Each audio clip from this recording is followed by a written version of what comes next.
Welcome to Alpha Insights. I'm Tyler.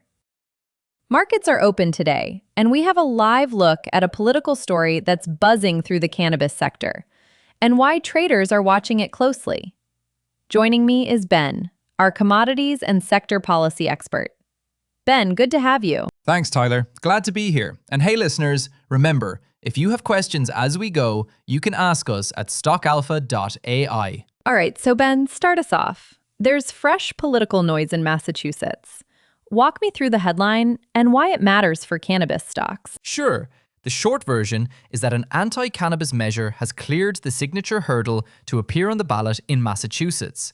In plain terms, that means voters will decide whether to change rules that affect retail and licensing in a state that's meaningful for the industry.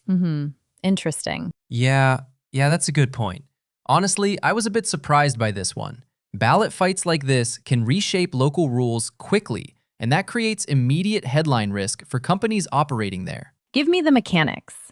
How does one state ballot translate into stock moves for national players and funds? Think of a state ballot as a rules reset. If the vote changes licensing or retail operations, companies that generate revenue in that state might face store closures, tighter licensing, or new compliance costs. That can hit near-term revenue and margins. Funds that track the sector and big multi-state operators often see flows and price reactions as traders reassign risk. Which names are likely to feel that most? Analysts are watching the sector ETF, AdvisorShares Pure US Cannabis ETF, as a proxy.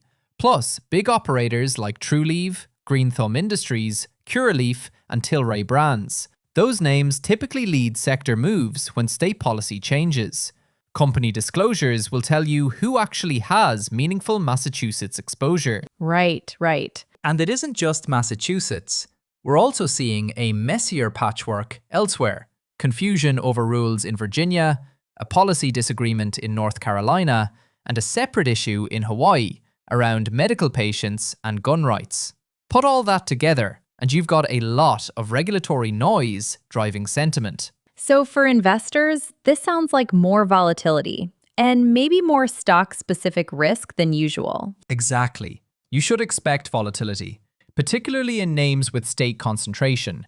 And the real question here is how management teams respond, whether they pause expansions, file emergency disclosures, or reassess guidance. Those actions tend to move prices more than the ballot headlines themselves. What should listeners monitor in the coming days and weeks?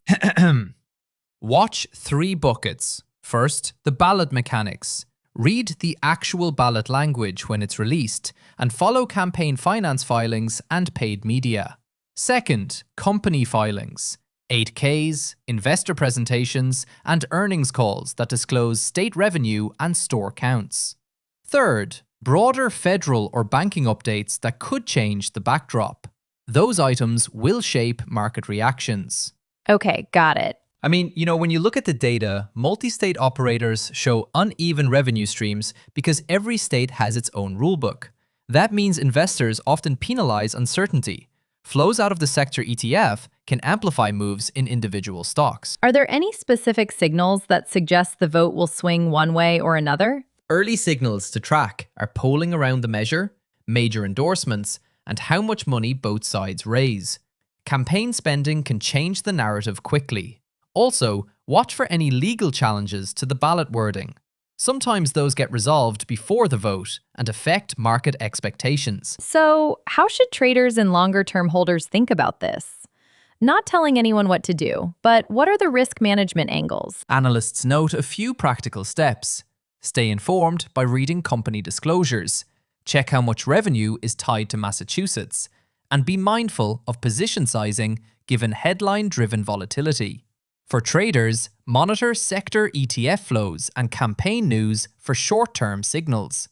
For longer-term holders, consider how permanent any regulatory change would be for a company's footprint. One more point. Federal clarity on banking or licensing could change everything. If Congress or regulators make progress, that would reduce state-level sensitivity. Until then, state politics will remain the primary sector driver. Great breakdown, Ben. Before we wrap, give listeners 2 or 3 quick takeaways they can remember. Sure. First, regulatory risk is back at center stage. The Massachusetts ballot increases uncertainty. Second, watch company disclosures and ballot text. Those documents tell you who's exposed. Third, expect headline-driven volatility in the sector ETF and big operators while campaigns ramp up. Perfect. And a reminder, if you want to follow up or ask a question about how this could affect particular names, go to stockalpha.ai. We answer listener questions live. For more market analysis and to submit questions, head to stockalpha.ai.